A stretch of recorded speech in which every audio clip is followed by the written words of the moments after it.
They say that at a certain height, the world below ceases to be real. You look out from the 104th floor of the zenith spire, and the people are just dots, the cars are just light trails, and the problems of the earth feel beneath you. Literally. My name is Julian, and for 3 years, I believed I was untouchable up here.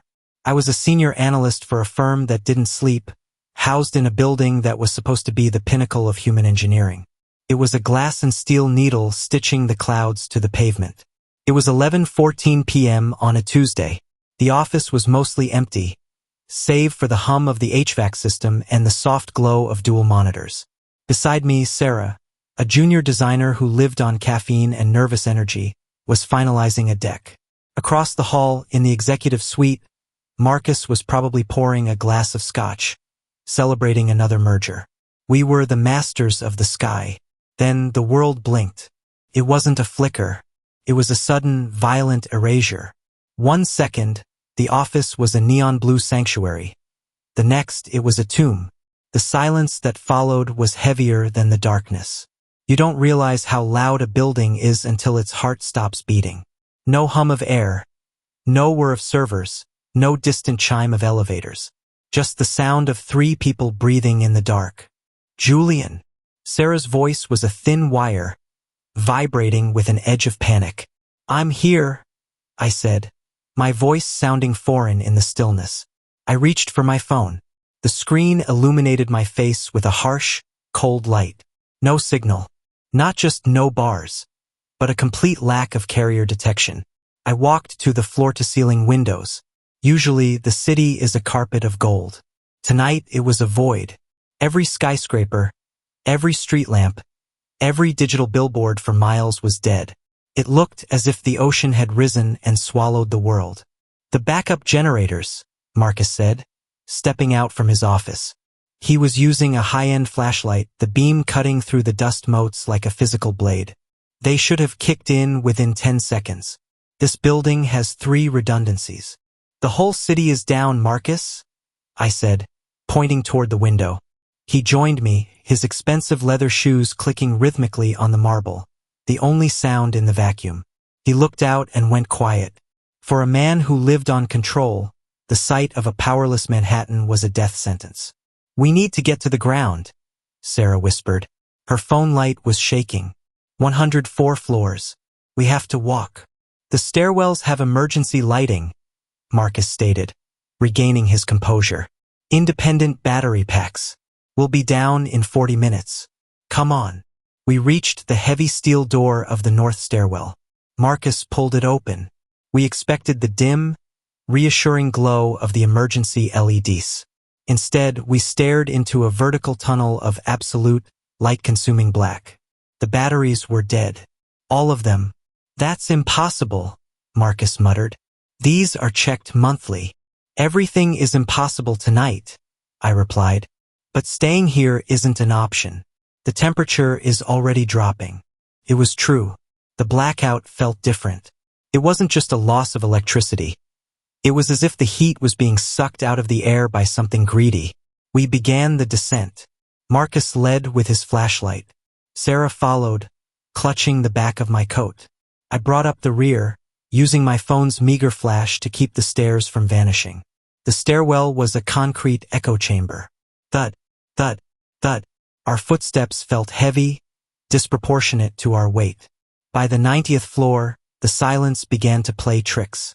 Every time we stopped to catch our breath, I felt like the sound of our movement didn't stop with us. There was a lingering shuffle, a soft scritch of something moving 3 flights above. Or below. Did you hear that? Sarah asked, her voice a mere breath. It's just the building settling, Marcus snapped, though the beam of his light was darting upward. Thermal contraction. Without the heat, the steel is shifting. But I knew the sound of shifting steel. Shifting steel doesn't sound like wet leather dragging over concrete. We hit the 75th floor when we saw the first sign that we weren't just experiencing a blackout. The heavy fire door was slightly ajar. Marcus swung his light toward it. Scratched into the gray paint at eye level were marks.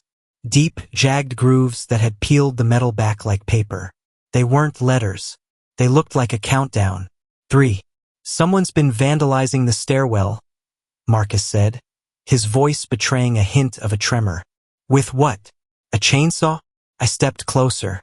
The metal was cold, colder than the air. Look at the edges. They're frosted. A sudden, sharp crack echoed from the darkness below. It sounded like a bone snapping, amplified 1,000 times by the concrete.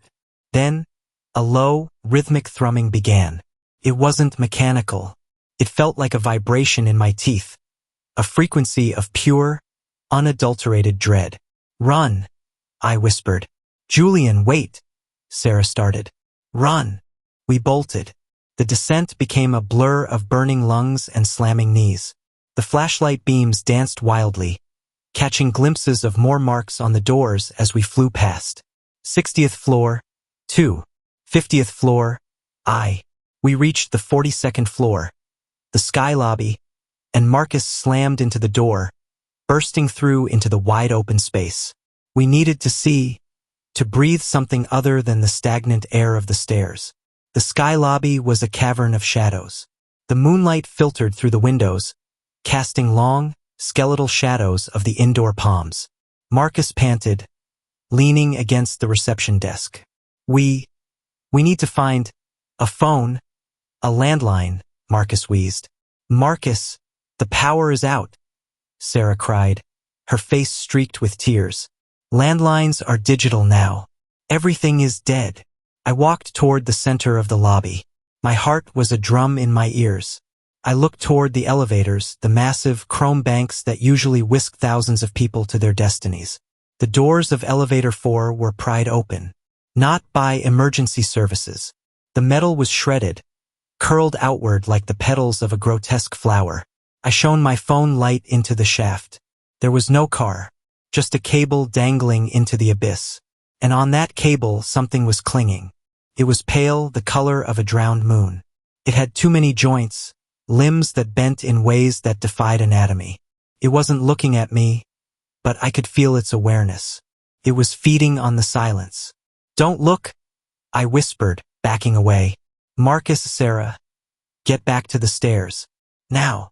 What is it? Marcus turned, swinging his powerful light toward the elevator bank. No, don't turn on the light. The beam hit the shaft. The creature on the cable didn't flinch. It didn't have eyes to blind. Its face was a smooth, featureless expanse of translucent skin, save for a vertical slit that began to pulse. When the light touched it, the creature let out a sound that wasn't a scream. It was the sound of 1,000 radio stations playing static at once. The thrumming in the floor intensified. The glass windows of the 42nd floor began to spiderweb. Go! I lunged for Sarah, dragging her toward the opposite stairwell. Marcus was paralyzed, his expensive flashlight dropped to the floor, the beam pointing directly at the thing in the shaft. The creature didn't jump. It unfolded. It moved with a sickening, liquid grace, sliding out of the shaft and onto the marble floor. It was 10 feet long, a nightmare of corded muscle and pale skin. Marcus! I screamed. He finally moved, but it was too late. The creature's limb, long, thin, ending in a cluster of obsidian needles, swung through the air. It didn't hit him. It seemed to pull the air around him. Marcus didn't scream. He simply stopped. His skin turned a dull, chalky gray. He fell forward, not like a man, but like a statue of salt, shattering into 1,000 gray shards upon the marble. The creature ignored the remains. It turned its featureless head toward Sarah and me. The vertical slit on its face opened, and the temperature in the room plummeted to sub-zero. Our breath hitched, freezing in our throats. We didn't wait to see more. We dove back into the stairwell, Sarah's screams finally breaking through her terror. I slammed the steel door shut and jammed my shoulder against it. Clang, clang, clang. Something was hitting the door from the other side. Not with strength, but with rhythm. 1, 2, 3. The countdown was over. We were in the tower, the lights were out, and we were no longer at the top of the food chain.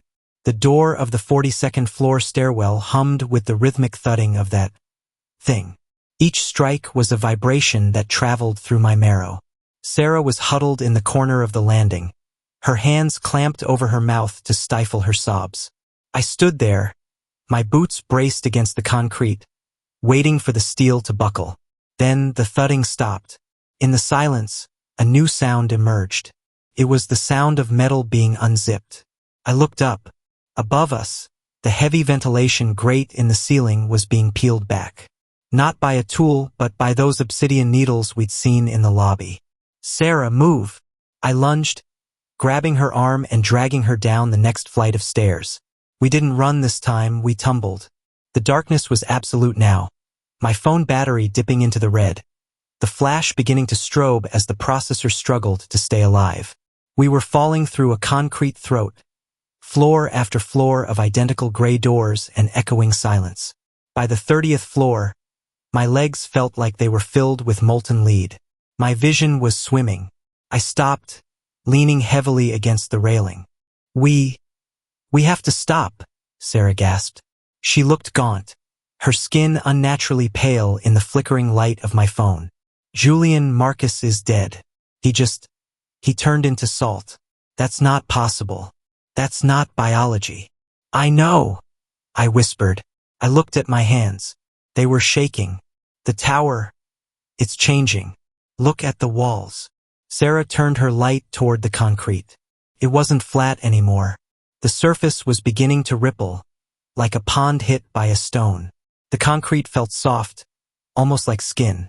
When I touched it, the wall let out a faint, low-frequency hum. The same thrumming we'd felt before Marcus died.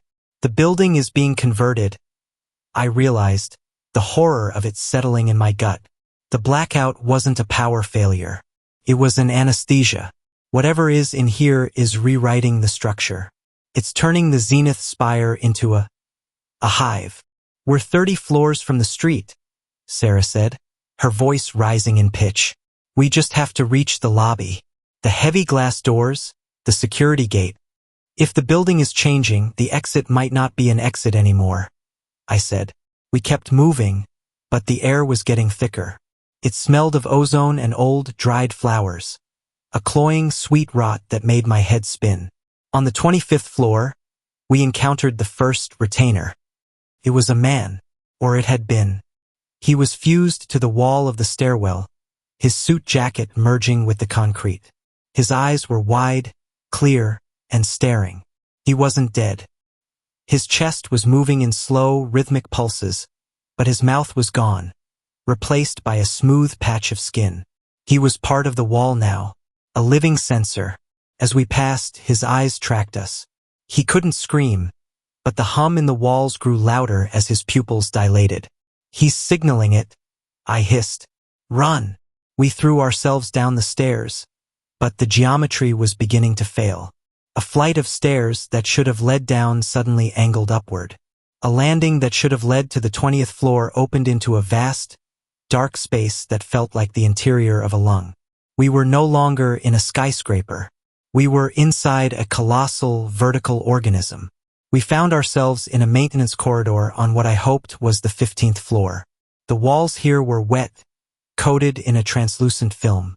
Sarah tripped, falling into a heap of discarded clothes. "Julian, help me!" I swung my light toward her. She wasn't just on a pile of clothes. She was in a nest. Hundreds of shoes, watches, and wallets were piled here, the remnants of the hundreds of people who hadn't made it out of the upper floors. And in the center of the nest, 3 of the pale creatures were huddled. They weren't feeding. They were knitting. Their needle-like fingers were moving with impossible speed, weaving the fabrics and the biological remains into a pulsating mass. The creatures turned. They didn't have faces, but they had intent. They began to glide toward us, their limbs clicking against the floor like giant insects. Into the chute, I spotted a laundry lift, its small door hanging open. "I can't fit," Sarah cried. "You have to. Go." I shoved her into the narrow, dark hole and dove in after her. We slid down a slick, organic tube, the friction burning my skin. It wasn't a straight drop. We twisted and turned through the guts of the building, the sound of the creature's static screams echoing above us. We hit a soft, damp surface with a wet thud. Took me a moment to realize we were in the basement. The sub-level. The air here was freezing, absolute zero. My phone finally died, the screen turning black. Total darkness. Sarah? I reached out. I felt her hand. It was ice cold. Julian, she whispered. Her voice sounded different. It was hollow, as if she were speaking through a long pipe. I can see them now. See what? It's pitch black. The lights, she said. The beautiful, cold lights. They're coming from the floor. They're coming from us. I felt a spark of static electricity jump between my skin and hers. Then, the basement began to glow. But it wasn't a light I recognized. It was a bioluminescence that didn't illuminate the room. It illuminated the veins in my own arms. I looked at Sarah. Her skin was becoming translucent. I could see her skeleton, glowing with a pale blue radiance. She looked up at me, and where her eyes should have been, there were two swirling vortexes of white mist. The tower isn't a hive, Julian, she said, her voice now a chorus of a dozen different tones. It's a cocoon, and we're the silk. I backed away, my heart hammering against my ribs so hard I thought they would crack. I felt something cold brush against the back of my neck. I turned, but there was nothing there. Only the growing, freezing glow of the basement. I saw the exit, the heavy steel door to the underground parking garage. It was only 20 feet away. Sarah, come on. We can still make it. But Sarah wasn't Sarah anymore. She was stretching. Her limbs were elongating, her fingers sharpening into needles. She looked at the door, then back at me. Why would you want to leave? She asked, the static sound beginning to bleed into her voice. The world outside is so empty. Down here, we are everything. I bolted for the door. I didn't look back. I slammed my weight against the emergency bar. It didn't budge. I screamed, hammering on the metal, my fists bruising against the cold iron. From the darkness of the basement, I heard the sound of 100 clicking limbs. The Sarah thing was moving toward me, her glowing form casting long, distorted shadows on the walls. Julian, the chorus whispered. It's time to stop breathing. It's time to start vibrating. I looked at the door handle. It wasn't metal anymore. It was bone. And then, the thrumming in my teeth became a roar. The basement was no longer a foundation of concrete and rebar. It was the belly of a leviathan. I stood frozen against the bone-handled door, my heart hammering a frantic rhythm that seemed to sync with the thrumming of the walls. Before me, the thing that had been Sarah, the woman I'd shared coffee with just hours ago, continued to unravel. Her skin was a translucent veil over a lattice of glowing, pulsating fibers. Julian, it whispered. The voice was a layered chord, a harmony of whispers that sounded like the wind through a graveyard. Why do you cling to that shell? Your heart is so loud, so inefficient. Let the vibration take it. Let the tower refine you. I didn't answer, couldn't. I watched as her fingers, those obsidian needles, began to stitch the air itself. She wasn't moving toward me to kill me. She was moving toward me to integrate me. With a roar of pure, animalistic desperation, I threw my entire weight against the door one last time. This time it didn't just open. It sighed. The organic lock dissolved into a gray, salty powder, the same substance Marcus had become. I stumbled out into the parking garage, but the relief was short-lived. The garage was a forest of calcified remains. Hundreds of cars sat in neat rows, but they weren't metal anymore. They were husks of white calcium, their tires fused to the floor, their interiors filled with a thick, milky fluid. And within that fluid, I saw the silhouettes of the commuters. They weren't dead. They were gestating. Their bodies were being reshaped, their limbs becoming the same needle-like appendages I'd seen on the creatures. The Zenith Spire wasn't just a hive. It was a factory. I ran through the aisles of white cars, my breath coming in ragged, freezing gasps. The exit ramp led up toward the street, toward the world I knew. But as I reached the incline, I stopped. The heavy security gate at the top of the ramp was gone. In its place was a membrane, a shimmering, vertical film of liquid light. Beyond it, I could see the street. I could see the familiar outlines of the surrounding buildings. But they weren't dark anymore. The Empire State Building was a pillar of pulsating violet light. The Chrysler Building was draped in a web of glowing, organic silk. The entire city of New York was breathing. The blackout hadn't been a loss of power. It had been the removal of a veil. We hadn't lost the light. We had finally seen what was living in the frequencies we couldn't perceive. I approached the membrane. I could see a lone figure standing on the sidewalk just a few feet away. It was a police officer, his back to me. "Help!" I screamed, my voice cracking. "Please help me." The officer turned. He didn't have a face. He had a vertical slit that began at his forehead and ended at his chest. He wasn't a monster that had replaced the man. He was the man, unfolded.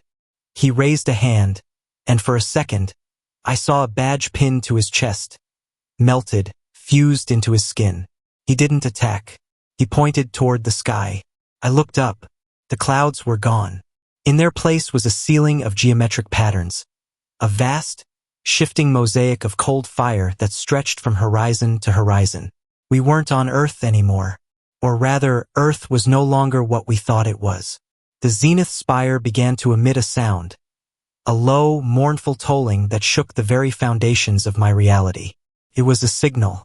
I felt a sharp pain in my chest. I looked down. My shirt was tearing. Not from the outside, but from the inside. My ribs were shifting, lengthening. I looked at my hands, and I saw the skin beginning to turn that familiar, translucent gray. The salt was rising in my blood. The blackout! I whispered, the realization finally breaking my mind.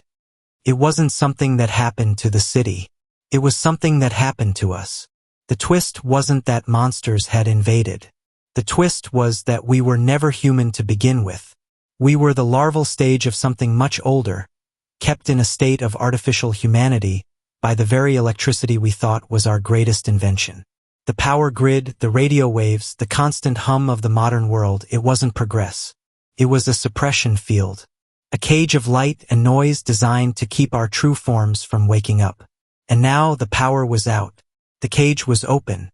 I felt the last of my human thoughts drifting away like smoke. I didn't feel fear anymore. I felt resonance. I felt the heartbeat of the tower, the heartbeat of the city, the heartbeat of the thing in the sky. I walked toward the membrane. I didn't need to break it. I simply vibrated at the right frequency, and I stepped through. I stood on the street of the new world. Beside me, the officer, my brother, bowed his featureless head. Above us, the zenith spire reached toward the geometric sky, no longer a building, but a fully matured god of glass and bone. I opened the vertical slit in my face and let out a sound. It wasn't a scream. It was a song. And across the dead, dark city, 8 million voices sang back. If you love this story and want more contents like this, comment, like, and subscribe to the channel. Also, check out the channel for interesting videos.